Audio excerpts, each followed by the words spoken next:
उपस्थित सर्व प्रेक्षक मायबापांचं आणि उपस्थित मान्यवरांचं पाहुण्यांचं आम्ही याठिकाणी स्वागत करतोय, आभार व्यक्त करतोय।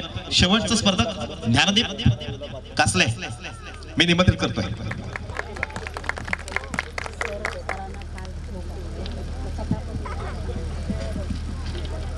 हॅलो हॅलो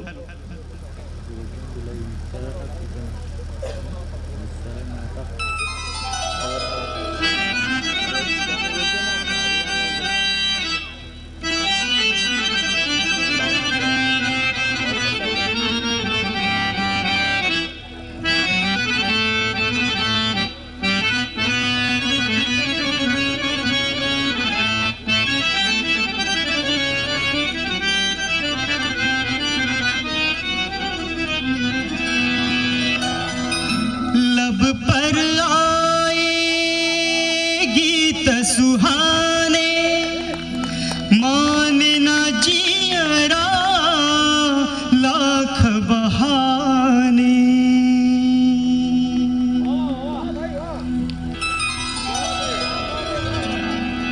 लब पर आए गीत सुहाने माने ना जियरा लाख बहाने।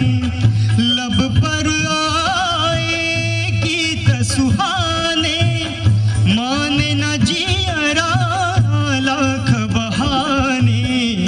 याद तिहारी आए सताने मन लागे रे पछताने। हो मोरे सैया मैं लागू तोरे पैया बला ना जाओ परदेस। सजना जी करूं मैं कैसे राजी पिया जी लागे जिया कोठे।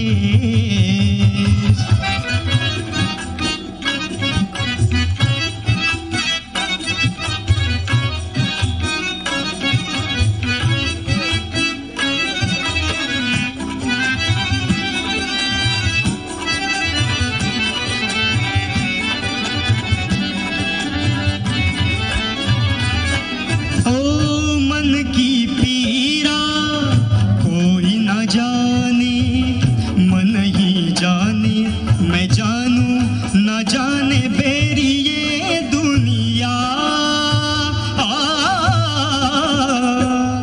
आए ना बादल नीर बहाने ना कोई मुरझा ना आए ये बगिया।